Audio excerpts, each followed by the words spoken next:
नमस्कार, जय हिंद दोस्तों। स्वागत है आप सभी का माजी सा एजुकेशन पर। स्टार्ट करते हैं अपनी लैब असिस्टेंट केमिस्ट्री की क्लासेस। केमिस्ट्री की क्लासेस में अपन पढ़ रहे थे एस ब्लॉक, जिसमें अपने वर्ग फर्स्ट वाले जो एलिमेंट्स है उनको पढ़ लिया था। वर्ग सेकंड वाले को अपन पढ़ रहे थे, जिसमें उससे उनका भौतिक गुण अपन ने पढ़ लिए थे। आज पढ़ेंगे अपन उनके रासायनिक गुण। आज क्या पढ़ेंगे? उनके रासायनिक गुण। चलिए स्टार्ट करते हैं। तो जो क्षारीय मृदा धातु है, आपको पता है वर्ग सेकंड में क्या क्या आता है? क्षारीय मृदा धातु, ठीक है। वर्ग सेकंड में क्या क्या आता है? क्षारीय मृदा धातु आती है। तो जो क्षारीय मृदा धातु है उसके अपन पढ़ेंगे रासायनिक गुण के बारे में। तो किसके बारे में पढ़ेंगे? रासायनिक गुण के बारे में। वर्ग सेकंड आपको पता है क्या क्या है? वही बेटा मांगे कन्या सुंदर बाप रोए, यही है। बेटा मांगे कन्या सुंदर बाप रोए, यानी कि beryllium, magnesium, calcium, strontium, barium और रेडियम। ये है अपने वर्ग सेकंड वाले जो है तत्व, जिसमें से बेरिलियम को छोड़कर बाकी सभी को बोलते हैं क्षारीय मृदा धातु। क्या बोलते हैं? क्षारीय मृदा धातु।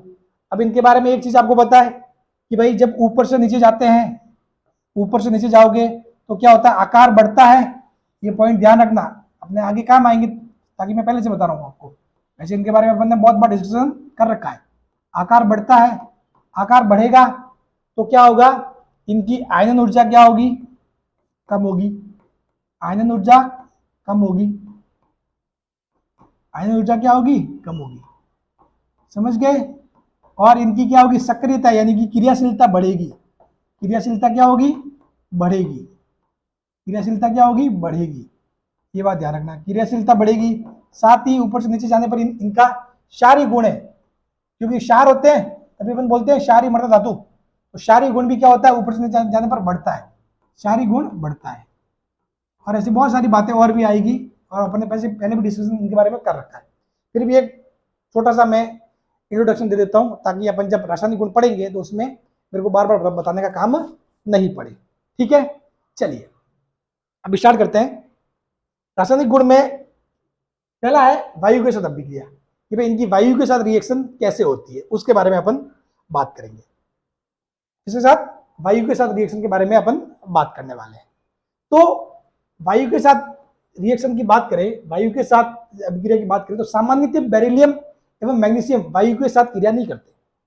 जो बेरिलियम और जो मैग्नीशियम होते हैं वो क्या करते हैं? वायु के साथ क्रिया नहीं करते। सर क्यों नहीं करते? What is the reason behind this? इसके पीछे क्या रीजन है? क्योंकि इन धातुओं की सतह पर ऑक्साइड की परत जम जाती है। पहले से क्या होता है?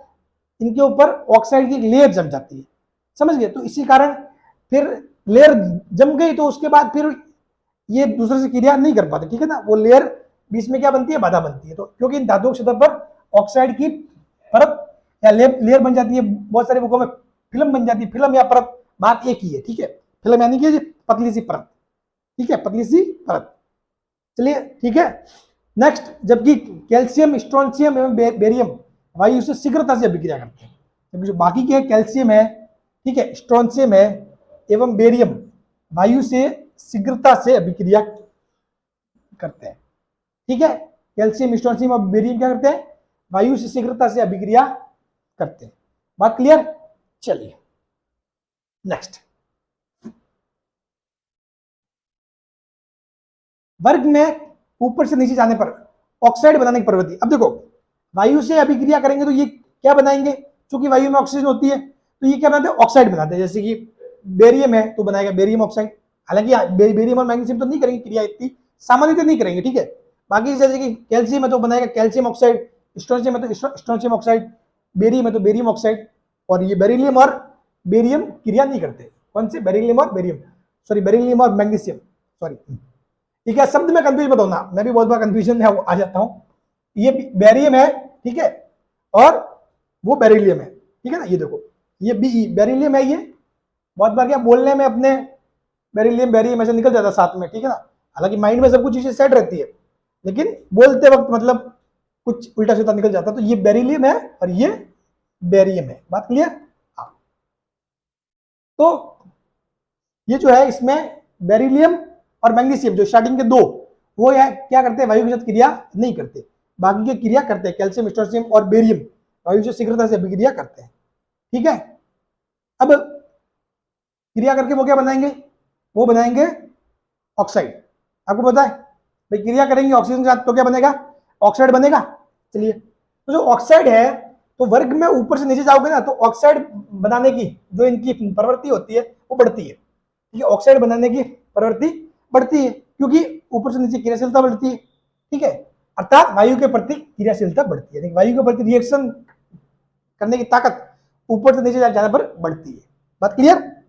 ठीक है, चलिए फिर एक नेक्स्ट पॉइंट है, ये जो इनकी सारी प्रकृति यानी कि ऑक्साइडों की सारी प्रकृति वर्ग में ऊपर से नीचे जाने पर बढ़ती है, कारण धन विद्युतीय गुण बढ़ता है। अपन वर्ग में ऊपर से नीचे जाएंगे तो क्या ऑक्साइडों की सारी प्रवृत्ति बढ़ती है। आपको पता है भाई क्षार होते हैं, क्षारीय मतलब धातु है। ठीक है, लेकिन इनमें भी कोई क्षार कम होगा कोई ज्यादा होगा, तो ऊपर से नीचे जाने पर इनकी सारी प्रकृति का जो बढ़ती है। और सिंपल सी बात है, हर जगह यही होगा लगभग लगभग, तो मैंने देखा ना, हाँ सारी गुण बढ़ता है ऊपर से नीचे जाने पर, सारी गुण बढ़ता है। ये वाला एक मिनट, क्या दिक्कत है भाई साहब तेरे को? हाँ, डबल डबल हो गया कहीं। हाँ, ये जो क्षारीय मृदा धातु है उनमें ऊपर से नीचे जाओगे तो क्या क्या बढ़ता है, एक तो आकार बढ़ता है, आकार बढ़ता है, आयनिक ऊर्जा क्या होती है, कम होती है, क्रियाशीलता बढ़ती है और सारी गुण बढ़ता है। तो इनका खुद का सारे गुण बढ़ता है, यानी कि इनके जो यौगिक होते हैं उनका भी क्या होगा, सारे गुण अपने आप बढ़ जाएगा। ठीक है ना? हाँ, तो इनकी जो ऑक्साइड है कि सारी प्रकृति वर्ग में ऊपर से नीचे जाने पर बढ़ती है, कारण कारण ये धन विद्युतीय गुण बढ़ता है। धन विद्युतीय मतलब वो आसानी से इलेक्ट्रॉन त्याग देते हैं, आसानी से इलेक्ट्रॉन त्याग देते हैं, आसानी से इलेक्ट्रॉन त्यागेंगे कब, जब आयनिक ऊर्जा कम होगी। और आयनिक ऊर्जा क्यों कम हो रही है, क्योंकि ऊपर से नीचे जाने पर आकार बढ़ रहा है। बात क्लियर? चलिए, ये पॉइंट एक दूसरे से रिलेटेड है, मतलब एक को समझ लिया तो उससे कैसे कैसे चीजें हो रही है वो आपको मालूम पड़ जाएगी। ठीक है ना? हाँ, चलिए स्टेप बाय स्टेप आगे बढ़ना। तो वायु के साथ अभिक्रिया अपन ने पढ़ लिया। अब बात आती है कि बेरियम जो ऑक्साइड है, सॉरी बेरिलियम, मेरे मुंह से निकल जाए तो मुझे माफ करना क्योंकि बेरिलियम और बेरियम शब्द ऐसे हैं। जो बेरिलियम है, बेरिलियम ऑक्साइड, वो क्या होता है, ससंयोजक होता है। बेरिलियम ऑक्साइड क्या होता है, ससंयोजक। जिस प्रकार अपने सारी धातु में अपन ने लिथियम के लिए देखा था, लिथियम के यौगिक क्या होते हैं, ससंयोजक होते हैं, वैसे वैसे यहाँ पर बेरिलियम क्या है, अपने आप में थोड़ा अलग है। बेरिलियम क्या अपने आप में थोड़ा अलग है। जिस प्रकार क्षार धातु में जो लिथियम था वो बाकी अन्य तत्वों से डिफरेंट व्यवहार शो करता था, उसी प्रकार यहाँ पे अपने जो बेरियम है ना वो सभी से अलग व्यवहार शो करेगा। ये पॉइंट ध्यान रखना, सबसे इंपॉर्टेंट पॉइंट है। बेरिलियम बाकी से अलग व्यवहार शो करता है। जिस प्रकार इसमें क्षार धातु में लिथियम था, तो क्षारीय मृदा धातु में ये बेरिलियम है, सेम चीज है। ठीक है, तो देखो इसका जो बेरिलियम का ऑक्साइड है, बेरिलियम ऑक्साइड वो होता है ससंयोजक होता है। क्या होता है, ससंयोजक। और ओनली फॉर ऑक्साइड ही नहीं, बेरिलियम के बाकी भी यौगिक है वो ससंयोजक होंगे। और जो दूसरे है, जबकि अन्य ऑक्साइड क्या होते हैं, आयनिक होते हैं। आयनिक कब होते हैं, जब उनके इलेक्ट्रॉन दान करने की क्षमता बढ़ती है, इलेक्ट्रॉन दान करने की क्षमता बढ़ती है। तो आप ऊपर से नीचे जाओगे तो क्या होगा, आकार बढ़ता है, तो आयनिक ऊर्जा कम होती है, आयनिक ऊर्जा कम होती है तो इलेक्ट्रॉन इजीली त्याग सकते हैं, तो इलेक्ट्रॉन त्यागने की क्षमता बढ़ती है, मतलब यानी कि आयनिक यौगिक बनेंगे। ठीक है, तो ऊपर वाला है, सबसे ऊपर वाला बेरिलियम, वो क्या होता है, ससंयोजक होता है। ये सबसे इंपॉर्टेंट पॉइंट है, ये भी है, ये सारे पॉइंट इंपॉर्टेंट ही है। ठीक है, हाँ, वैसे तो रामायण बहुत सारी है, लेकिन मैं जो आपको लाया हूं पॉइंट्स लिख के वो इंपॉर्टेंट है, बस इतना समझ लो। ठीक है ना, बाकी तो बहुत सारी चीजें इनमें अगर पढ़ने बैठे तो बहुत सारी चीजें। ठीक है, बीईओ बेरिलियम ऑक्साइड उभयधर्मी होता है, जबकि अन्य ऑक्साइड क्षारीय होते हैं। जबकि अन्य ऑक्साइड कैसे होते हैं, क्षारीय। अब सर उभयधर्मी क्या होता है, देखो एक तो होता है उदासीन, एक होता है उदासीन। शब्द में आप बहुत बार कंफ्यूजन रहता है, उसको मैं सारी चीजें करता हूं क्लियर।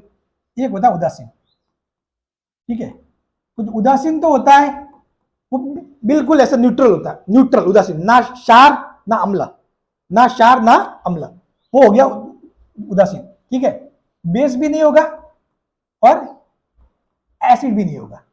ठीक है, बेस भी नहीं होगा और एसिड भी नहीं होगा। जबकि उभयधर्मी का मतलब होता है कि वो सार की तरह भी करता है व्यवहार, ठीक है, और एसिड यानी कि अम्ल की तरफ भी व्यवहार करता है। उभयधर्मी का मतलब होता है भाई चार हो गए, अम्ल, क्षार, उभयधर्मी और उदासीन। तो अम्ल और क्षार में तो कोई डाउट नहीं है।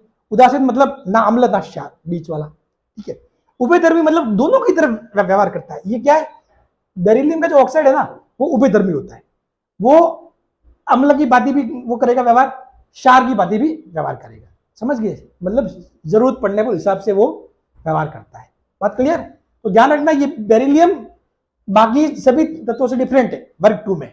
इस प्रकार वर्ग 1 में लिथियम था, ऐसे वैसे यहां पर बेरिलियम। ओके, समझ गए। चलिए, जबकि अन्य ऑक्साइड क्षारीय होते हैं।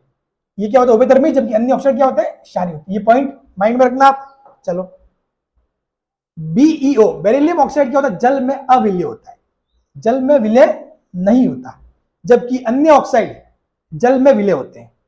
दूसरे क्या होते हैं, ऑक्साइड जल में आसानी से विलय हो जाते हैं। ठीक है, तो बेरिलियम ऑक्साइड जल में अविलय होता है, जबकि अन्य ऑक्साइड जल में आसानी से विलय होते हैं। तो क्या हुआ, ऑक्साइड की जल में विलयता वर्ग में ऊपर से नीचे जाने पर बढ़ती है। समझ गए, यानी कि बेरिलियम का ऑक्साइड वो क्या होगा, देखो बेटा मांगे कन्या सुंदर बाप रोए। तो जो आपके बेरिलियम का जो ऑक्साइड है वो जल में लगभग अविलय है, बाकी की जो विलयता है वो धीरे धीरे बढ़ती है। यानी कि ऐसे जाओगे तो ऊपर से नीचे, तो इसकी विलयता सबसे ज्यादा होगी, ये सबसे ज्यादा विलय होगा, तो उसके बाद ये कम, ये कम, ये कम, ये कम, ये हो गया विलयता का क्रम। तो ऑक्साइड की जल में विलयता वर्ग में ऊपर से नीचे जाने पर बढ़ती है, ऊपर से नीचे जाने पर बढ़ती है। ये बिल्कुल क्या है, अविलय। ये थोड़ा सा विलय होगा, ये उससे ज्यादा विलय होगा, फिर और ज्यादा और ज्यादा और ज्यादा, ऐसे इनकी जल में विलयता बढ़ती है। बात क्लियर। ये हो गया ऑक्साइड के बारे में। ऑक्साइड यानी कि जब वायु के साथ होती है अभिक्रिया तो वायु में ऑक्सीजन होती है मेन बात, और वो बनाते हैं ऑक्साइड। बात क्लियर। मैं ये, क्योंकि अपन आपको पता है वायु में मेन चीज क्या होती है, वायु में मेन चीज क्या होती है, ऑक्सीजन ही होती है। वायु में ज्यादा परसेंटेज किसका होता है, ठीक है। तो इसीलिए अपन बहुत बार जैसे कि अपन ऑक्सीजन के साथ भी अभिक्रिया इस टॉपिक को लिख सकते हैं, लेकिन अपन नॉर्मली ऐसे लिखते हैं वायु के साथ अभिक्रिया, ठीक है। तो वायु में ऑक्सीजन शामिल हो जाती है। चलिए, अब पॉइंट नंबर 2, जल के साथ अभिक्रिया। जल के साथ इसकी रिएक्शन कैसी होती है उसके बारे में अपन बात करेंगे कि सर ये जल के साथ किस प्रकार अभिक्रिया करेगा, क्या करेगा, उसके बारे में अपन बात करेंगे। चलिए, जल के साथ अभिक्रिया। जल के साथ अभिक्रिया करके हाइड्रो ऑक्साइड बनाते हैं तथा हाइड्रोजन गैस मुक्त होती है। जल के साथ क्या होता है, अभिक्रिया करके हाइड्रो ऑक्साइड बनाते हैं। जल के साथ अभिक्रिया होगी तो क्या होगी, हाइड्रो ऑक्साइड बनाएंगे, और ऑक्सीजन के साथ ऑक्साइड बनाते हैं तथा हाइड्रोजन गैस मुक्त होती है। देखो ये एम क्या, एम की जगह अपने कुछ भी, जो अपने बेटा मांगे कन्या सुंदर बाप रोए, ठीक है। तो कोई भी एक आ सकता है, अगर बेरिलियम है तो बेरिलियम, मैग्नीशियम है तो मैग्नीशियम, सारी चीजें MOH2 प्लस H2। वैसे बेरिलियम क्रिया नहीं करता है जल के साथ नॉर्मली, मैं बताऊंगा आगे, ठीक है। तो क्या होता है, जल के साथ अभिक्रिया करके हाइड्रोक्साइड बनाते हैं, ये हाइड्रोक्साइड बन गए, ठीक है। जैसे कि यहाँ M की जगह C हो गया तो कैल्शियम की साथ अभिक्रिया होगी, कैल्शियम हाइड्रोक्साइड बन जाएगा, ठीक है। और हाइड्रोजन गैस मुक्त होती है। ये क्या होती है, हाइड्रोजन गैस मुक्त होती है। बात क्लियर। चलो, इन धातुओं की जल से अभिक्रिया करने के जो लक्षण है, जो क्षमता है, वो गुण में वृद्धि करने की धन वैद्युत गुण में वृद्धि के साथ बढ़ती है। इनकी जो धातुओं की जल के साथ अभिक्रिया करने की क्षमता है वो धन वैद्युत गुण जैसे जैसे बढ़ेंगे उनके लक्षण बढ़ेंगे, यानी कि धन वैद्युत गुण बढ़ेंगे तो जल के साथ जो अभिक्रिया करने की क्षमता वो बढ़ेगी। अब धन वैद्युत गुण बढ़ेंगे कब, जब ऊपर से नीचे जाओगे, ऊपर से नीचे जाओगे तो आकार बढ़ेगा, तो आकार बढ़ेगा तो इलेक्ट्रॉन दान करने की क्षमता बढ़ेगी, यानी धन विद्युत गुण बढ़ेगा, ठीक है। धन विद्युत गुण बढ़ेगा तो आपके जल से अभिक्रिया करने की क्षमता वो भी बढ़ेगी। तो देखो, अर्थात बी से आर तक, यानी कि बेरिलियम सबसे ऊपर टॉप पे क्या होता है, बेरिलियम, सबसे नीचे आर, बेरिलियम से आर तक क्या होता है, बढ़ती है, ठीक है। जल के साथ अभिक्रिया करने की क्षमता है वो बेरिलियम से आर तक बढ़ती है, ठीक है, क्योंकि बेरिलियम से आर तक क्या होता है, धन विद्युत गुण में वृद्धि होती है। बात क्लियर। चलो, अब ये पॉइंट आएगा, जल के साथ बेरिलियम की अभिक्रिया निश्चित नहीं होती। नॉर्मली मतलब सामान्यतः बेरिलियम जल के साथ अभिक्रिया नहीं करता। हाँ, अपन को स्पेशल कंडीशन तैयार कर दे ठीक है, ताप दाब की कुछ भी, तो वो बातें अलग है। बाकी सामान्यतः बेरिलियम की अभिक्रिया नहीं होती, ठीक है। मैग्नीशियम केवल गर्म जल के साथ अभिक्रिया करता है। मैग्नीशियम की अभिक्रिया किसके साथ होती है? केवल और केवल गर्म जल के साथ। मैग्नीशियम केवल गर्म जल के साथ अभिक्रिया करता है, जबकि अन्य दूसरी धातुएं ठंडे जल के साथ अभिक्रिया करती है। अन्य दूसरी धातु क्या होती है? ठंडे के साथ भी अभिक्रिया कर लेती है। गर्म के साथ तो होती है, ठीक है, ताप बढ़ाओगे तो हमेशा अभिक्रिया फास्ट होती है, लेकिन ये ठंडे जल में भी क्रिया कर लेते हैं, समझ गए? तो बेरिलियम तो नहीं करेगा, मैग्नीशियम गर्म जल में और बाकी के ठंडे में भी क्रिया कर लेते हैं। किंतु इनकी जो अभिक्रिया होती है सारी धातुओं की तुलना में थोड़ी कम ऊर्जादायी और धीमी गति से होती है। यानी कि जो क्रिया तो करते हैं, लेकिन क्षार धातु से अगर तुलना करें, वर्ग वन वाले जो क्षार धातु उनसे तुलना करें तो उनकी तुलना में कम है, उनकी तुलना में कम है। बात क्लियर? अब हाइड्रोक्साइड की सारी प्रकृति बेरिलियम से रेडियम तक बढ़ती है।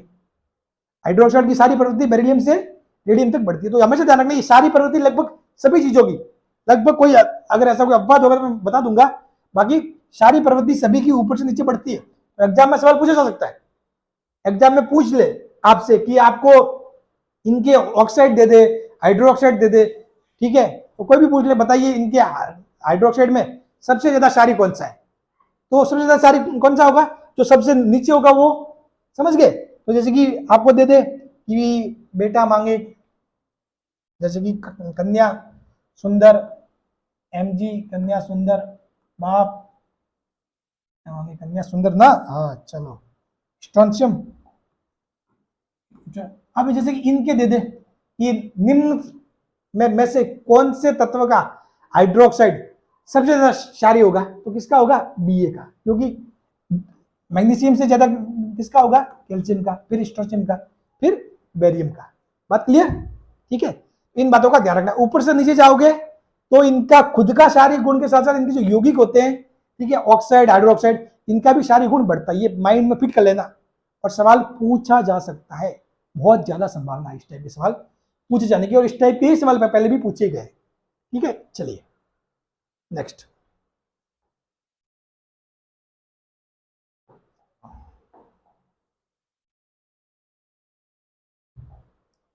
सारे मृदा धातुओं के हाइड्रोक्साइड की विलेयता उनके संगत सारे धातु हाइड्रोक्साइड की अपेक्षा कम होती है। यानी जो क्षारीय मृदा धातु है, इनके जो हाइड्रोक्साइड है, इनकी जो जल में विलेयता है, इसमें विलेयता जल में, ठीक है, उनके संगत सारे धातु हाइड्रोक्साइड की अपेक्षा कम होती है। समझ गए? उनके जो संगत सारी धातु हाइड्रोक्साइड की अपेक्षा कम होती है। कहने का मतलब ये हुआ कि वर्ग वन है, ठीक है, वर्ग सेकंड है, ठीक है। अब ली ना की रबड़ी सस्ती रबड़ी, उसी प्रकार बेटा मांगे कन्या सुंदर, ऐसे। तो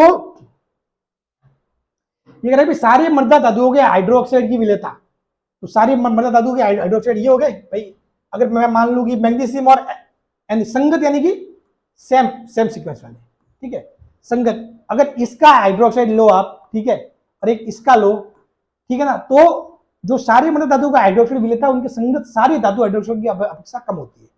समझ गए? यानी कि जो इसका जो हाइड्रोक्साइड होगा मैग्नीशियम का, उसकी विलेयता कम होगी सोडियम के हाइड्रोक्साइड की अपेक्षा। समझ गए? ये इस लाइन का मतलब है, ठीक है ना? हाँ, क्षारीय मृदा धातुओं के हाइड्रोक्साइड की विलेयता Be से Ba तक बढ़ती है, सेम टू सेम, जैसा आपने ऑक्साइड में देखा था, ठीक है। ऑक्साइड में वो क्या देखा था अपन ने? ऑक्साइड की जल में विलेयता वर्ग में ऊपर से नीचे जाने पर बढ़ती है, उसी प्रकार अपने यहां पर सारी मृदा धातुओं के हाइड्रोक्साइड की विलेयता बेरिलियम से बेरियम, यानी कि वर्ग में ऊपर से नीचे, ये क्या हो गया इसका मतलब? वर्ग में ऊपर से नीचे, वर्ग में ऊपर से नीचे क्या होती है? बढ़ती है। वर्ग में ऊपर से नीचे क्या होती है? बढ़ती है। बात क्लियर? चलिए, बेरिलियम हाइड्रोक्साइड और मैग्नीशियम हाइड्रोक्साइड लगभग अविलेय होते हैं।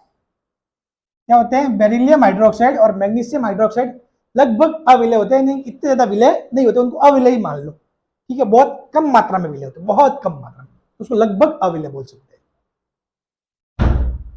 जो अपना कैल्शियम है, कैल्शियम हाइड्रोक्साइड, उसको क्या बोलते हैं, चूने का पानी। ये इंपॉर्टेंट पॉइंट भी है कंपटीशन एग्जाम में, सामान्य science as a general science भी ये पॉइंट ध्यान रखना। जो चूने का पानी होता है वो क्या होता है, कैल्शियम हाइड्रोक्साइड। ये भी क्या होता है, कम विलय होता है, ये भी क्या होता है, कम विलय होता है, ठीक है। जो चूने का पानी है, चूना तो आपने देखा ही होगा, उसको पानी में घोल के देख लेना, वो विलय कितना होता है, ठीक है। तो वो क्या होता है, कम विलय होता है, विलय तो होता है लेकिन कम होता है। जबकि बाकी के स्ट्रोंशियम हुआ, बेरियम हुआ, ठीक है, ये जल में अधिक विलय होते हैं। स्ट्रोंशियम और ये बेरियम ये क्या होते हैं, जल में ज्यादा विलय होते हैं। बात क्लियर, ये जल में अधिक विलय होते हैं, ये समझ गए। हाँ, एक बात मैं आपको बताना, शायद यहाँ एक मिस्टेक हुई है, ये बेराइटा जल, बेराइटा जल ये शायद कैल्शियम और इसका कॉम्बिनेशन होता है। एक मिनट, जस्ट ये मैं चीज में आपको थोड़ा श्योर करके बताता हूं, ठीक है। अब है जो इसका, देखो सेम टू सेम बात वही, अभी इस पॉइंट को अपन देखेंगे आगे, ठीक है। इस पॉइंट पे थोड़ा सा गौर मत करना अभी, इस पॉइंट पे मुझे इसमें डाउट लग रहा है, हो सकता है कुछ टाइपिंग मिस्टेक हुई हो।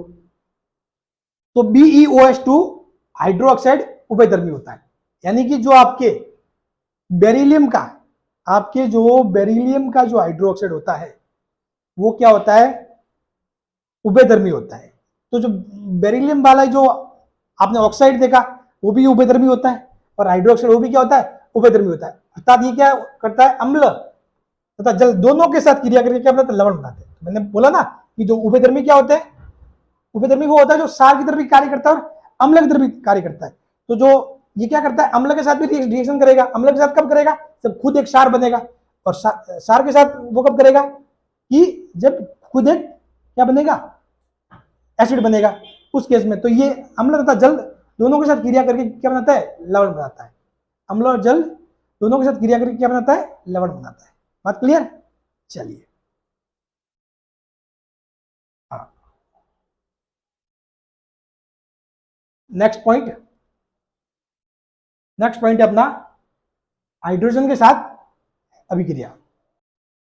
हाँ, तो इस पॉइंट के बारे में देख लो, इस पॉइंट के बारे में, ये जो कैल्शियम हाइड्रोक्साइड है उसको बोलते हैं चूने का पानी या फिर बुझा हुआ सोना।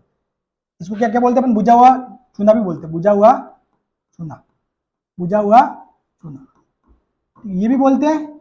और ये है स्ट्रोंशियम हाइड्रोक्साइड, और जो बेराइटा होता है वो होता है, ये जो बेरियम हाइड्रोक्साइड है ना उसको बोलते हैं बेराइटा जल। समझ गए, ये किसी का मिश्रण नहीं होता, इस बेरियम हाइड्रोक्साइड को ही क्या बोलते हैं, बेराइटा जल कहते हैं, ठीक है ना। हाँ, इसलिए ये कंफ्यूज मत होना, ये साथ में लिखा हुआ मतलब ये नहीं कि मतलब ये दोनों मिलकर बेराइटा जल बनाते हैं, ऐसी बात नहीं है। सिर्फ और सिर्फ इसको क्या बोलते हैं, बेराइटा जल कहते हैं। बेरियम हाइड्रोक्साइड को क्या बोलते हैं, बेराइटा जल बोलते हैं। बात क्लियर, समझ गए, डाउट क्लियर हो गया, ठीक है, कुछ भी कंफ्यूजन नहीं रखना है। इसको बोलते हैं बेराइटा जल, बेरियम हाइड्रोक्साइड, ठीक है। और जो कैल्शियम हाइड्रोक्साइड है उसको बोलते हैं बुझा हुआ चूना या फिर चूने का पानी। बात क्लियर, चलो। आप भले नहीं हो तो ये नोट्स है ना, जब मैं जैसे ही स्लाइड दिखाऊं आपको तो उसी टाइम नोट्स बना दिया, नहीं तो क्या फिर मैं उसके ऊपर लाइनें खींच देता हूँ, कुछ कर देता हूँ, उसके बाद हो सकता है आपको शब्द दिखना बंद हो जाए, तो इसीलिए आपको पहले से नोट कर लेता हूँ। और ये सारी चीजें लिखनी है, ये सारी चीजें लिखनी है, ये तो मैंने जो नोट्स में लिखवाया पॉइंट ये तो लिखना ही है। उसके अलावा आपको जो जो जैसे कि मैं जो लिखता हूँ ना, वर्ग में ऊपर से नीचे ये ऐसे समझा रहा हूँ, सारे पॉइंट्स लिखने हैं आपको, ध्यान रखना, ठीक है। हाँ, कुछ भी मिस मत करना, समझ गए। और मैं जो बोलता हूँ उस पर भी ध्यान रखना कि मैं क्या बोल रहा हूँ, बहुत बार बोल लेता हूँ लेकिन लिखता नहीं हूँ, तो उस पर भी आपको गौर करना है, ये बात आपको देखनी है, ठीक है। हाँ, क्योंकि बहुत सारे पॉइंट ऐसे हो बहुत लिख नहीं पाते लेकिन बोल देते हैं, तो फिर आपको अभी तो याद रहेगा, लेकिन जब रिवाइज करने बैठोगे या फिर 10 दिन बाद पढ़ोगे फिर से, तो फिर भूल जाओगे माइंड से। बात क्लियर ना, ठीक है। हाँ, फिर से वापस फिर वीडियो दो बार देखना वो भी सही नहीं है। वीडियो एक बार देख लिया, नोट्स बना लिया, उसके बाद नोट्स को पढ़ो। हाँ, ऐसा कोई डाउट रह जाए तो फिर उस पॉइंट पे, पर्टिकुलर पॉइंट पे आगे आप वीडियो देख लो, ठीक है। तो स्ट्रोंशियम हाइड्रोक्साइड और जो बेरियम हाइड्रोक्साइड, जिसको क्या बोलते हैं अपन, बेराइटा जल भी बोलते हैं, जल में अधिक विलय होते हैं। ठीक है, और ये पॉइंट अपन ने देख ही लिया। चलो अब अपने पॉइंट आता है 3 नंबर, हाइड्रोजन के साथ अभिक्रिया। किसके साथ? हाइड्रोजन के साथ। तो देखो हाइड्रोजन के साथ अभिक्रिया में देखोगे तो जो बेरिलियम को छोड़कर सभी क्षारीय मृदा धातु H2 के साथ प्रत्यक्ष गर्म होने पर MH2 का निर्माण करती है। तो हाइड्रोजन के साथ जो अभिक्रिया होगी तो क्या बनेगा? हाइड्राइड बनेगा। हाइड्रोजन के साथ जो अभिक्रिया करके क्या बनते हैं? हाइड्राइड। एक होता है हाइड्राइड। हाइड्राइड कब बनते हैं? जब हाइड्रोजन के साथ अभिक्रिया होगी तो बनेंगे हाइड्राइड। एक होगा हैलाइड, वो होगी हैलोजन के साथ अभिक्रिया। ठीक है, आगे बताऊंगा, वो आएंगे आगे। तो जो हाइड्रोजन के साथ अभिक्रिया होगी तो बनेंगे हाइड्राइड। क्या बनेंगे? हाइड्राइड। तो BE, ये देखो, ये सबसे इसका व्यवहार बिल्कुल डिफरेंट है। बेरिलियम का व्यवहार बिल्कुल डिफरेंट है। जो अपन ने जब क्षार धातु पढ़ा था उसमें अपन लिथियम था, ऐसे कैसे यहाँ पे क्या है? बेरिलियम है। तो H2 के साथ प्रत्येक गर्म होने पर हाइड्राइड का निर्माण करते हैं। ठीक है, M की जगह कुछ भी हो सकता है। ठीक है, जैसे कि भाई मैग्नीशियम लिख लो तो ये हो जाएगा MgH2, मैग्नीशियम हाइड्राइड। बात क्लियर? कैल्शियम लिख दो तो कैल्शियम हाइड्राइड। बात क्लियर? अब देखो BH2 सहसंयोजी होते हैं। मैंने बताया ना कि बेरिलियम के यौगिक क्या होंगे? सहसंयोजी होगी। बाकी के क्या होंगे? आयनिक। ये पॉइंट भी ध्यान रखना, ये सवाल भी आपको एग्जाम में पूछा जा सकता है। और जो इनकी जो आयनिक होने के जो लक्षण है ना, वो ऊपर से नीचे जाओगे तो बढ़ेंगे। आयनिक होने के लक्षण ऊपर से नीचे जाने पर बढ़ते हैं। ये जो आयनिक के लक्षण है ना, आयनिक के लक्षण, आप वर्ग में ऊपर से नीचे जाओगे ना, ऊपर से नीचे जाओगे तो क्या होंगे? बढ़ेंगे। समझ गए? ये पॉइंट से नोट करते रहना। ठीक है, फिर बात आती है कि हाइड्रोक्साइड की जो स्थायित्व है वो बी से बी तक घटती है। ये देखो, ये सबसे इंपॉर्टेंट बात है। हाइड्रोक्साइड की जो स्थायित्व, यानी कि जो स्थायी रहेंगे नहीं रहेंगे, कितने स्थायी है, वो बी से बी तक घटती है। ये पॉइंट थोड़ा सा हटके है, तो इसको ध्यान में। स्थायित्व मतलब कि कितने स्टेबल रहते हैं, यानी कि टूटते नहीं है। समझ गए? तो जो इसका जो होगा वो सहसंयोजी, वो ज्यादा स्थायी रहेगा। फिर उसके बाद धीरे धीरे इनकी स्थायित्व क्या होती है? घटती जाती है। तो बेरिलियम से बेरियम तक क्या होती है? घटती है। यानी कि जो बेरियम का हाइड्राइड होगा वो इतना ज्यादा स्थायी नहीं होगा। वो क्या होगा? इतना ज्यादा स्थायी नहीं होगा। चलिए नेक्स्ट, फिर बात करते हैं। चलो अब आती है हैलोजन के साथ अभिक्रिया। किसके साथ? हैलोजन के साथ। तो पहली बात तो हैलोजन क्या होते हैं? हैलोजन जो वर्ग 17 वाला तत्व है। अपने कितने होते हैं तत्व टोटल? सॉरी, वर्ग कितने होते हैं टोटल? टोटल 18 होते हैं। 18 में क्या आता है? नोबल गैस आती है। ठीक है, तो जो नोबल गैस है उससे पहले वर्ग 17 कौन सा? फिर कल बाहर आई आंटी, फिर कल बाहर आई आंटी, ये वाले वर्ग 17 वाले, उनको बोलते हैं हैलोजन। उनको क्या बोलते हैं? हैलोजन। समझ गए? वर्ग 17 वाले तत्व क्या बोलते हैं? हैलोजन। जब हैलोजन के साथ क्रिया होती है तो बनते हैं हैलाइड, और हाइड्रोजन के साथ हाइड्राइड। ये बात ध्यान रखना। ठीक है, शब्द थोड़े बहुत ऐसे सेम सेम है तो इसलिए कंफ्यूजन नहीं होना चाहिए। तो क्षारीय मृदा धातु है, हैलोजन के साथ उपयुक्त ताप पर संयुक्त होकर या क्रिया करके MX2 का निर्माण करती है। ठीक है, फिर देखो बात होगी वो BeCl2।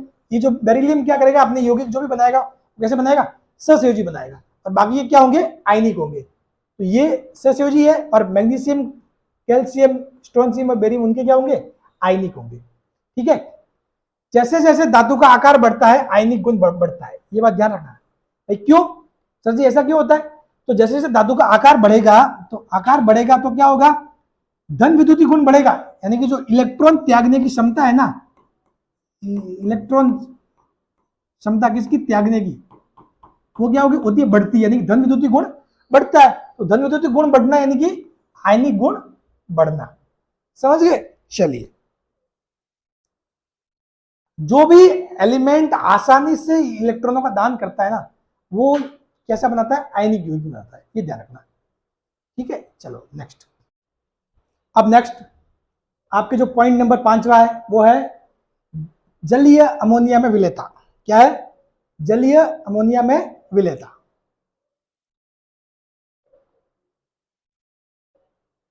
अब देखो इसके बारे में डिस्कशन करते हैं। क्षार धातु क्या होती है? द्रव अमोनिया या जलीय अमोनिया बात एक ही है, में घुलकर गहरे नीले काले रंग का विलयन बनाती है। ठीक है, इसको इतना याद करने का काम नहीं, गहरा नीला काला ही होगा। ठीक है, देख लेना एक बार।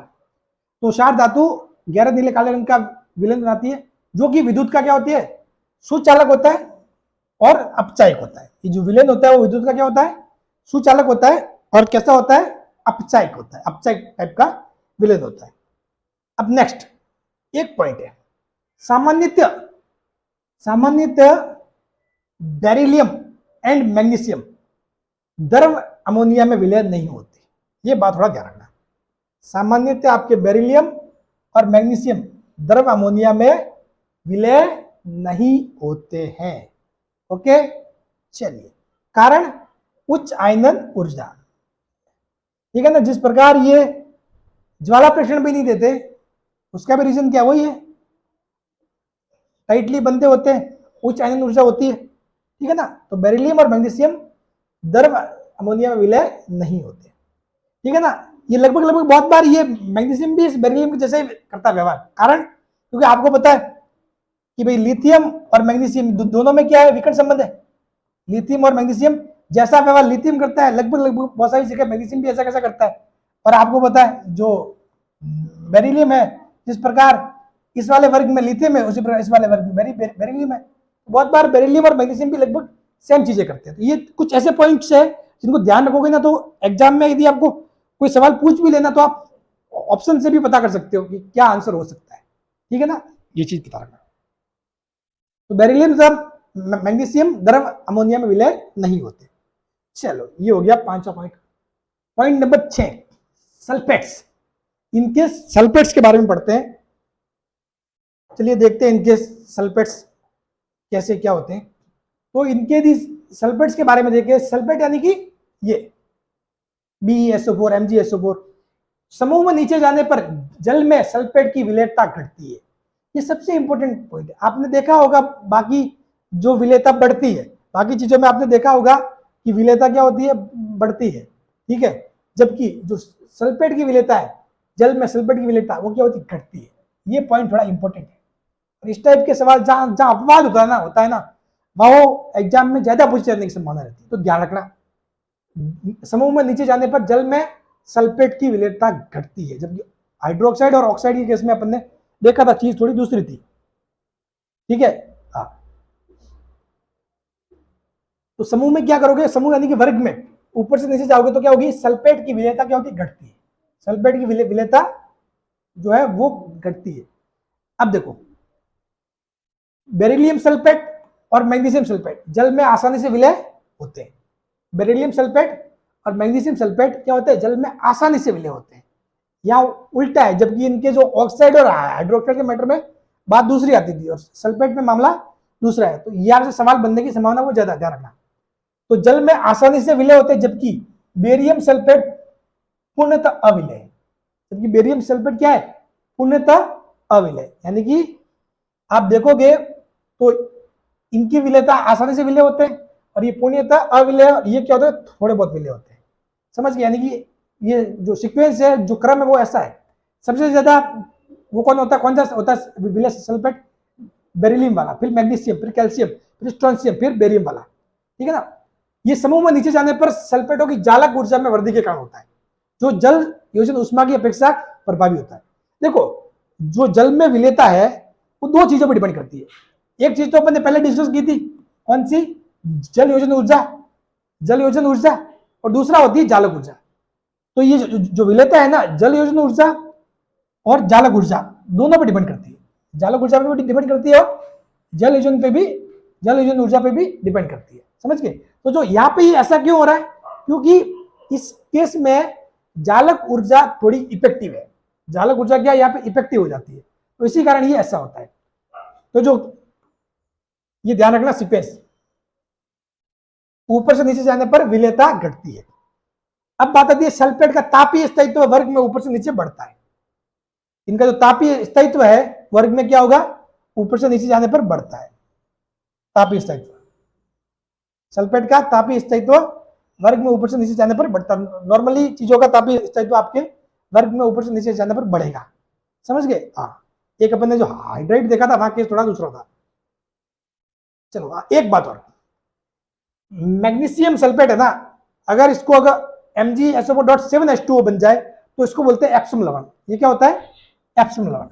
बात क्लियर? ये ध्यान रखना, एग्जाम में पूछा जा सकता है। तो एप्सम लवण क्या होता है? मैग्नीशियम सल्फेट डॉट जल के साथ अणु 7H2O।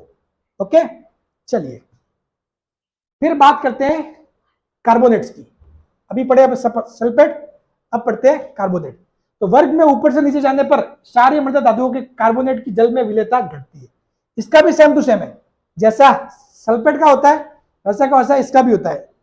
कार्बोनेट है उसका भी होता है। तो वर्ग में ऊपर से नीचे जाने पर क्षारीय मृदा धातुओं के कार्बोनेट की जल में विलेयता क्या होती है? घटती है। जल में विलेयता क्या होती है? घटती है। बात क्लियर? तो यानी कि यदि जल में विलेयता का सीक्वेंस देखोगे ना आप, BeCO3, MgCO3, CaCO3, calcium carbonate, strontium carbonate, barium carbonate, तो इनकी क्या होगी? जल में विलेयता घटती है। यानी कि सबसे ज्यादा विलय कौन होगा? बेरिलियम वाला होगा, फिर मैग्नीशियम, फिर धीरे धीरे बेरियम तो लगभग अविलय हो जाएगा। ऐसे समझ गए? तो ये पॉइंट ध्यान रखना, ये भी पॉइंट इंपॉर्टेंट है। ठीक है, ये जो सल्फेट है, सल्फेट और कार्बोनेट, इन दोनों ही केस में इनकी विलेयता नीचे जाने पर क्या होती है? घटती है। जबकि ऑक्साइड और हाइड्रोक्साइड वाले केस में वहां बढ़ती थी। ठीक, चलो फिर पॉइंट आता है, वर्ग में ऊपर से नीचे जाने पर कार्बोनेट का तापीय स्थायित्व बढ़ता है। तो सेम टू सेम जिस प्रकार ये अपने सल्फेट का तापीय स्थायित्व बढ़ता है, उसी प्रकार इस कार्बोनेट का भी वर्ग में ऊपर से नीचे जाओगे तो तापीय स्थायित्व क्या होगा? बढ़ेगा। बात क्लियर? इन पॉइंट्स को ध्यान रखना वैसे, ठीक है? ऐसे देख लोगे तो आपको इन चीजों को मेरे ख्याल से रटने का काम नहीं पड़ेगा। रटने वाली तो बात ही नहीं है, बस थोड़ा सा ध्यान रखना चीजों को ऊपर नीचे क्या हो रहा है। और इनको एक दो बार देखोगे ना मेरे नोट्स, उसके बाद आप चीजें बिल्कुल क्लियर हो जाएगी। सही बता रहा हूँ, वो कोई डाउट नहीं रहेगा। मतलब लोग तो SNP ब्लॉक वाले चैप्टर छोड़ के जाते हैं, मैं बता रहा हूँ आपको, छोड़ के भी जाते हैं, क्योंकि बहुत सारी चीजें होती है, कंफ्यूज हो जाते हैं कि क्या पढ़ना क्या नहीं पढ़ना, फिर दिमाग घूम जाता है। लेकिन यहाँ आपको मजा आ जाएगा, ठीक है ना? आप बस मेरे नोट्स को बार बार देखते रहना, बिल्कुल मामला सेट हो जाएगा आपके। चलो फिर अपन एग्जाम से पहले इसके क्वेश्चन भी सॉल्व करेंगे। जब क्वेश्चन करेंगे ना वो क्वेश्चन वाली सीरीज, उसमें और मजा आने वाला है। फिर आपके पूरे मतलब फिजिक्स एंड केमिस्ट्री तो आपके मैं पूरा वो कर दूंगा, पूरा क्लियर हो जाएगा। ठीक है, शानदार हो जाएगा आपके लिए। चलो अब नेक्स्ट है अपचायिक गुण। 8वां पॉइंट है अपचायिक गुण। क्या है? अपचायिक गुण। तो क्षारीय मृदा धातुओं के मानक इलेक्ट्रॉन विभव के मान उच्च से ऋणात्मक होते हैं। तो मैंने बताया था कि जो अपचायिक गुण है वो मानक इलेक्ट्रॉन विभव पर डिपेंड करता है। जो अपचायिक गुण है वो क्या है? मानक इलेक्ट्रॉन विभव पे डिपेंड करता है। मैंने बताया था पहले भी। तो जो मानक, जब मानक इलेक्ट्रॉन विभव का मान उच्च नेगेटिव होता है, ठीक है, तो वो क्या होता है? ज्यादा अपचायिक होता है। वो क्या होता है? ज्यादा अपचायिक, यानी कि नेगेटिव में ज्यादा होगा, जितना मान नेगेटिव में ज्यादा होगा वो उतना ही बड़ा अपचायिक होगा। तो सारे मतलब धातुओं के मानक इलेक्ट्रॉन विभव के मान उच्च नेगेटिव होते हैं, ठीक है, परंतु क्षार धातु की अपेक्षा कम।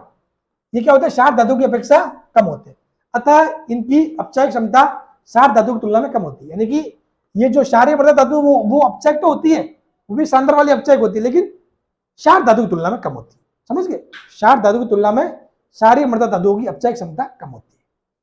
क्लियर? क्षार धातु की तुलना में क्षारीय मृदा धातुओं की अपचायिक क्षमता कम होती है। समझ गए? और जो अपचायिक क्षमता है वो वर्ग में ऊपर से नीचे जाने पर अपचायिक क्षमता बढ़ती है। वर्ग में ऊपर से नीचे जाने पर अपचायिक क्षमता बढ़ती है। ये पॉइंट ध्यान रखना। बात क्लियर? चलो अब आता है इंपॉर्टेंट पॉइंट। ये भी बहुत ज्यादा इंपॉर्टेंट है चीजें, इन पे ध्यान रखना। ये भाई कह रहा है कि आपके बेरिलियम का असंगत व्यवहार, जिस प्रकार अपन ने क्षार धातु में पढ़ा था कि लिथियम का असंगत व्यवहार, उसी प्रकार यहां पढ़ेंगे बेरिलियम का असंगत व्यवहार। क्योंकि बेरिलियम दूसरों की अपेक्षा डिफरेंट व्यवहार शो करता है। बेरिलियम क्या करता है? दूसरे जो तत्व है उनकी अपेक्षा क्या करता है? डिफरेंट व्यवहार शो करता है। तो इसके बारे में पढ़ेंगे, बेरिलियम का असंगत व्यवहार। बेरिलियम अन्य क्षारीय मृदा धातुओं से इसके छोटे आकार और उच्च ऋण विद्युतता के कारण भिन्न होता है।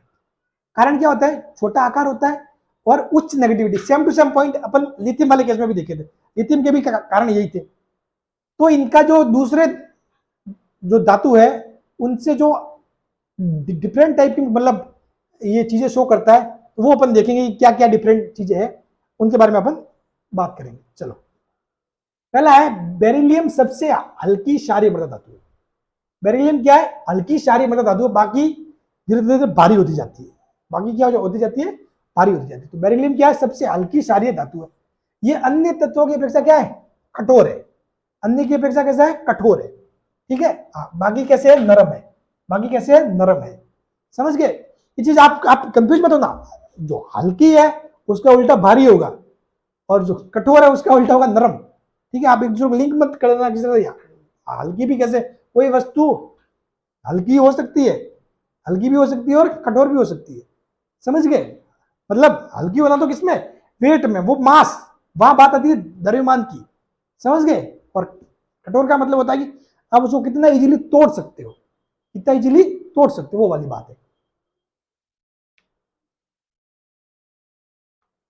नेक्स्ट, बेरिलियम का समूह के अन्य तत्वों से अधिक गलनांक वगैरह होता है, ये चीजें। ठीक है, तो ये पॉइंट भी आपको बताइए, अपन ने बात की थी जब अपन ने ये गलनांक वगैरह पढ़ा था तो। ठीक है, तो बेरिलियम का समूह दूसरे समूह के मुकाबले में इसका गलनांक क्या होता है? अधिक होता है। और गलनांक ऊपर से नीचे जाओगे तो क्या होगा? घटेगा। ठीक है, ये बात अपन ने पढ़ी थी जब भौतिक गुण पढ़े थे तब। ठीक है, ये पॉइंट सारे नोट कर लेना, से पहले ही नोट कर लेना। मैं दूर आ जाता हूँ, ऐसे भले ही वीडियो को पॉज करके नोट कर लेना, उसके बाद फिर मैं इसके ऊपर बहुत सारी लाइनें खींच दूंगा, फिर आपको दिखना बना जाएगा, हो सकता है। हालांकि मैं दूसरे रंग की पेन यूज करता हूँ ताकि चीजें आपको दिखती रहे बाद में भी। नेक्स्ट, बीईओ बेरिलियम ऑक्साइड कैसा होता है? उभयधर्मी होता है। कैसा होता है? उभयधर्मी होता है। उसी प्रकार बेरिलियम का जो हाइड्रोक्साइड है वो भी क्या होता है? उभयधर्मी होता है। ये बात अपन ने पढ़ी है आगे। ठीक है, और बाकी क्या होते हैं? क्षार होते हैं। बाकी के ऑक्साइड क्या होते हैं? क्षार होते हैं। ठीक है, ये शुष्क वायु के साथ आसानी से प्रभावित नहीं होती, यानी कि कहने का मतलब ये है कि, और साधारण ताप पर जल को विघटित नहीं करती। कहने का मतलब ये है कि नॉर्मली ये जो बेरिलियम है ये वायु और पानी, जल दोनों के साथ क्रिया नहीं करता। मैंने बताया था, अपन ने जब वायु के साथ क्रिया और जल के साथ क्रिया पढ़ा तो उसमें अपन ने बात की थी। तो ये वायु और पानी के साथ क्रिया नहीं करता है। ठीक है, BeSO4 जल में विलय, BeSO4 बेरिलियम सल्फेट जल में विलय, बाकी के जल में क्या होता है? धीरे धीरे अविलय होते हैं। क्योंकि देखो इनकी विलयता ऊपर से नीचे जाओगे तो क्या होती है? घटती है। जो सल्फेट की विलयता है ऊपर से नीचे जाओगे तो क्या होगी? घटती है। सल्फेट और कार्बोनेट, सल्फेट और कार्बोनेट दो ऐसे हैं जिनकी विलयता क्या होती है? घटती है। ठीक है ना, तो उन बातों को ध्यान रखना। तो बेरिलियम सल्फेट जल में विलय है, उसी प्रकार बेरिलियम जो कार्बोनेट होगा वो भी जल में विलय है, और जैसे जैसे नीचे जाओगे वर्ग में जो विलयता है वो घटती जाती है। समझ गए? जबकि ऑक्साइड और हाइड्रोक्साइड की विलयता बढ़ती जाती है। ये पॉइंट ध्यान रखना। बेरिलियम और मैग्नीशियम के लवण ज्वाला में रंग नहीं देते, यानी कि ये ज्वाला प्रेक्षण नहीं देते, वही बात है। बेरिलियम और मैग्नीशियम क्या होते हैं? ज्वाला प्रेक्षण नहीं देते। बात क्लियर? ये भी समझ गए? चलो, बेरिलियम क्या करता है? ये पर ऑक्साइड निर्माण करता है। ठीक है, सॉरी, निर्मित नहीं करता। बेरिलियम अन्य सारे धातुओं की तरह पर ऑक्साइड का निर्माण नहीं करता, बाकी क्या करते हैं? पर ऑक्साइड का निर्माण करते हैं। चलो ठीक है, नेक्स्ट पॉइंट। ये नॉर्मल सा पॉइंट है जिसके बारे में अपन ने आगे पढ़ रखा है, चीजें अपन ने आगे पढ़ रखी है, उनको बस अभी पॉइंट के बारे में, जब अपन ने ये मतलब भौतिक गुण पढ़े थे तब उसमें ये चीजें देख रखी थी अपन ने। ठीक है, ये अन्य सारी मृदा धातुओं की तरह अम्लों से आसानी से हाइड्रोजन उत्सर्जित नहीं करती। ठीक है, इसकी जब जो एसिड है अम्ल के साथ क्रिया होती है तो ये हाइड्रोजन का उत्सर्जन नहीं करती है। ये पॉइंट्स देख लेना ऐसे नॉर्मली। अभी जो इंपोर्टेंट मैंने बताया कि भाई ये वाले बेरियम सल्फेट है, ये ज्वाला प्रेक्षण में नहीं देती, ये कैसा है? उभयधर्मी है। ये चीजें पूछ सकते हैं आपको। ठीक है, कि निम्न में से कौन सा उभयधर्मी है? ठीक है, या फिर कौन सा क्षार नहीं है, आपको दे दे निम्न में से कौन सा क्षार नहीं है वगैरह, कुछ भी कैसे भी करके सवाल को बना के आपको पूछ सकते हैं। तो ध्यान रखना, ये बेरिलियम जिस प्रकार वर्ग 1 में लिथियम है उसी प्रकार वर्ग 2 में बेरिलियम है। बेरिलियम के यौगिक मुख्यतः सहसंयोजी होते हैं, अपन ने बात की पहले। बेरिलियम के यौगिक कैसे होते हैं? सहसंयोजी होते हैं। किस प्रकार के होते हैं? सहसंयोजी। और बाकी के कैसे होते हैं? आयनिक होते हैं। बाकी के आयनिक होते हैं। बात क्लियर? चलो, बेरिलियम कार्बोनेट अस्थायी होते हैं जबकि अन्य स्थायी होते हैं। तो मैंने बताया था कि जो इनका जो तापीय स्थायित्व है वर्ग में ऊपर से नीचे जाओगे तो क्या बढ़ेगा? तो तापीय स्थायित्व बढ़ेगा। तो जो बेरिलियम कार्बोनेट का जो स्थायित्व है वो क्या होगा? सबसे कम होगा, और सबसे ज्यादा किसका होगा? बेरियम का स्थायित्व सबसे ज्यादा होगा, यानी कि बेरियम कार्बोनेट सबसे ज्यादा स्थायी होगा। बात समझ गए? बेरियम कार्बोनेट सबसे ज्यादा स्थायी होगा। बात समझ गए ना? चलो, ये होता है इनका तापीय स्थायित्व। ठीक है, फिर बीच में बेटा मांगे कन्या सुंदर हुई, तो अस्थायी होते हैं, जबकि अन्य स्थायी, यानी कि वर्ग में ऊपर से नीचे जाओगे तो स्थायित्व बढ़ता है।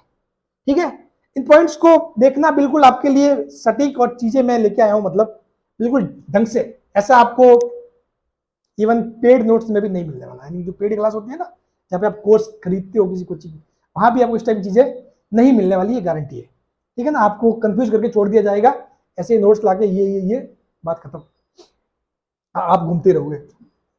चलो नेक्स्ट, अब बात आती है, लास्ट पॉइंट है, जिस प्रकार अपन ने देखा था कि एक विकर्ण संबंध नाम की चीज होती है, और विकर्ण संबंध किसके किसके बीच में होता है?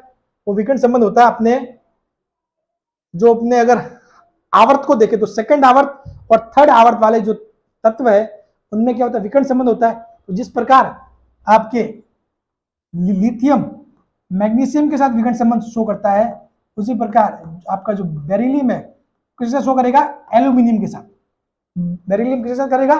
ये आवर्त 2 वाले तत्व है और आवर्त 3 वाले, तो बेरिलियम एल्यूमिनियम के साथ विकर्ण संबंध शो करता है। बात क्लियर? ठीक है, चलो। तो बेरिलियम अपने छोटे आकार के कारण अन्य क्षारीय मृदा धातु से भिन्न है। ठीक है, और किंतु इसके बहुत सारे गुण एआई के साथ विकर्ण संबंध के कारण समानता दर्शाते हैं, यानी कि इसका क्या होता है? विकर्ण संबंध होता है। ठीक है, अब देखो, बेरिलियम और एल्यूमिनियम के लगभग समान एवं छोटे आकार होते हैं, दोनों का आकार छोटा और समान होता है। ठीक है, बेरिलियम के पास 2 इलेक्ट्रॉन होते हैं एक्स्ट्रा, तो बेरिलियम 2+, और इसके साथ 3 होते हैं एक्स्ट्रा, तो एल्यूमिनियम 3+। ठीक है, दोनों ही ज्वाला प्रक्षण नहीं देते, ध्यान रखना, दोनों ही ज्वाला प्रक्षण नहीं देते हैं। ठीक है, तो बेरिलियम, मैग्नीशियम, एल्यूमिनियम, ये तीनों क्या करते हैं? ज्वाला प्रक्षण नहीं देते। ये दोनों कार्बनिक विलायकों में विलय है एवं कम गलनांक वाले सहसंयोजी यौगिक निर्मित करते हैं। ठीक है, ये कार्बनिक विलायकों में विलय है और कम गलनांक वाले सहसंयोजी यौगिक, आपको पता ही है। ठीक है, कि भाई बेरिलियम क्या करता है? बेरिलियम जो करेगा वैसा वैसा कौन करेगा? एल्यूमिनियम भी करेगा, ये ध्यान रखना। तो आपके ये जो बेरिलियम क्या करेगा? सहसंयोजी बनाएगा, तो एल्यूमिनियम भी क्या करेगा? सहसंयोजी टाइप यौगिक बनाएगा। दोनों की ऋण विद्युतता का मान समान होता है, दोनों की ऋण विद्युतता का मान समान होता है, अर्थात 1.5। ये लग याद नहीं करना है मान, थोड़ा सा देख लेना, ध्यान रखना। दोनों की जो ऋण विद्युतता का मान क्या होता है? समान होता है। ठीक है, दोनों का मान। इन तत्वों के मानक ऑक्सीकरण विभव एक दूसरे के समान होते हैं, यानी कि इसका कितना होता है? 1.69, इसका 1. यानी कि जो मानक ऑक्सीकरण विभव वो भी क्या होता है? समान होगा। बहुत सारी चीजें समान होगी, बहुत सारी चीजें इनकी क्या होगी? मैच होगी। कौन कौन सी मैच होती है वो अपन पढ़ रहे हैं। दोनों ठंडे एवं सांद्र HNO3 जो है अम्ल, उसके साथ अभिक्रिया करके क्या बन जाते हैं? अक्रिय बन जाते हैं। ठीक है, ये क्यों बनते हैं अक्रिय? आगे पॉइंट आएगा तो वहां पढ़ेंगे अपन चीजें, ये चीजें आगे आएगी तो अपन पढ़ेंगे। दोनों कई स्थायी संकुलों का निर्माण करते हैं। संकुल भी अभी तक नहीं पढ़ा अपन ने, तो संकुल भी अपन देखेंगे, तब उसके बारे में बात करेंगे। दोनों कई स्थायी संकुल यानी कि मतलब बिल्कुल स्टेबल, जो टूटे नहीं किसी दूसरे यौगिक में। ठीक है, वो होते हैं स्थायी संकुल। ठीक, बेरिलियम ऑक्साइड और जो एल्यूमिनियम ऑक्साइड दोनों ही कैसे कैसे होते हैं? उभयधर्मी होते हैं और उच्च गलनांक वाले ठोस है। ठीक है, बेरिलियम और एल्यूमिनियम NOH के साथ अभिक्रिया कर H2 उत्सर्जित करते हैं, यानी कि सोडियम हाइड्रोक्साइड के साथ क्रिया करके क्या करते हैं? H2 का उत्सर्जन करते हैं। ठीक है, और ये जो Be2C और Al4C3 यानी कि बेरिलियम कार्बाइड और एल्यूमिनियम कार्बाइड दोनों जल के साथ क्रिया करके क्या करते हैं? CH4 देते हैं, यानी कि मेथेन है ये। ठीक है, मेथेन देते हैं। बाकी जो तत्व है वो मेथेन नहीं देते। ठीक है, हाँ। और दोनों जो नेचर में है, प्रकृति में, बेरिल अयस्क, मैंने बताया था बेरिल अयस्क, ये वाला इस रूप में पाए जाते हैं, बेरिल अयस्क के रूप में पाए जाते हैं, यानी 3BO.Al2O3.6SN2, ये होता है बेरिल अयस्क। बात क्लियर? चलिए 11वां, अन्य क्षारीय मृदा धातुओं से विपरीत किंतु एल्यूमिनियम की तरह बेरिलियम वायु आसानी से आक्रामक नहीं होती। अब वही बात है कि मतलब बेरिलियम हुआ, मैग्नीशियम हुआ, एल्यूमिनियम हुआ, ये तीनों ही क्या है, वायु और जल के साथ ये क्रिया नहीं करते इतनी, समझ गए? हाँ, उनके साथ लगभग निष्क्रिय होते हैं। और बेरिलियम और एल्यूमिनियम दोनों ही सहसंयोजी हाइड्राइड निर्माण करते हैं, अन्य सारी मृदा धातुओं का हाइड्राइड आयनिक होते हैं। तो आपको पता है बेरिलियम सहसंयोजी बनाता है, तो विकर्ण संबंध के कारण ये भी क्या बनाएगा, सहसंयोजी ही बनाएगा। ठीक है, तो बेरिलियम और एल्यूमिनियम दोनों के यौगिक क्या होते हैं, सहसंयोजी। कौन से वाले, हाइड्राइड। हाइड्राइड क्या होते हैं, सहसंयोजी होते हैं। बाकी भी क्या होते हैं, सहसंयोजी होते हैं। फिर है BeCl2 और AlCl3 दोनों कार्बनिक विलय में विलय और फ्रीडल क्राफ्ट अभिक्रिया में उत्प्रेरक की तरह व्यवहार करते हैं। इनको फ्रीडल क्राफ्ट अभिक्रिया बहुत ही फेमस रिएक्शन है। ठीक है, जब अपन ऑर्गेनिक केमिस्ट्री पढ़ेंगे वहां कुछ चीजें आएगी इस टाइप की, उसमें क्या आएगी, उत्प्रेरक की तरह कार्य करते हैं। क्या करते हैं, उत्प्रेरक की तरह कार्य, दोनों BeCl2 और AlCl3 दोनों ही क्या होते हैं, स्ट्रॉन्ग लुईस अम्ल होते हैं, strong Lewis acid, strong Lewis acid होते हैं। बात क्लियर? बेरिलियम हाइड्रोक्साइड और एल्यूमिनियम हाइड्रोक्साइड दोनों ही कैसे होते हैं, उभयधर्मी होते हैं, जबकि अन्य सारी मतलब धातुओं के हाइड्रोक्साइड क्षारीय होते हैं, ये आपको पता है। चलो, बेरिलियम और एल्यूमिनियम के लवण अत्यधिक जलयुक्त होते हैं, ये पॉइंट देख लो। और BeCl2 एवं AlCl3 दोनों ही सेतु बहुलक की संरचना होती है। इनकी जो संरचना होती है वो भी क्या होती है, सेम होती है। बात क्लियर? चलिए, समझ गए? तो ये चीज हो गई। तो यहां पर अपने रासायनिक गुण हो गया खत्म। अब अपन आगे पढ़ेंगे नेक्स्ट क्लास में इनके जो यौगिक है उनके उपयोग वगैरह वो चीजें पढ़ेंगे। ठीक है, उसके बाद एक क्लास होगी जिसमें अपन हाइड्रोजन अभी अपने को पढ़ना है, तो हाइड्रोजन का पूरा गुण पढ़ेंगे, उसमें एक क्लास पूरी लगेगी। तो अगली 2 क्लास में फिर अपने ये S ब्लॉक फिनिश हो जाएगा। अगली 2 क्लास में S ब्लॉक फिनिश हो जाएगा, फिर स्टार्ट करेंगे P block. Thank you so much, मिलते हैं नेक्स्ट क्लास में। और क्लास को शेयर करते रहिए, कमेंट भी करते रहिए, और जितना हो सके आपकी तरफ से सपोर्ट मिलेगा तो मेरे लिए मोटिवेशन है, और मोटिवेशन मेरे को आपके लिए कुछ अच्छा करने का, मतलब देखो मैंने कितनी चीजें चेंज की है, मतलब ठीक है, आप जो अपन ने पहले क्लास स्टार्ट की थी बिल्कुल ऐसे व्हाइट बोर्ड था नॉर्मल, अभी अपन ने पूरा ऐसे मतलब ढंग से कि आपको भी दिखने में लगे कि हाँ मजा आ रहा है चीजें, ठीक है ना, पूरा ढंग से। और भी कुछ ठीक है, अभी लाइट भी थोड़ा बहुत ठीक किया है, और कुछ करेंगे धीरे धीरे। आपका मोटिवेशन, आपकी तरफ से कुछ सपोर्ट मिलेगा। ठीक है, सपोर्ट मतलब कोई पैसे वैसे नहीं चाहिए मेरे को, ठीक है, मतलब आप लाइक कर दो, शेयर कर दो, ठीक है, अपने दोस्तों को बता दो, तो हमारे लिए वो अपने आप में एक मोटिवेशन ही है। चलिए मिलते हैं नेक्स्ट क्लास में। Thank you so much.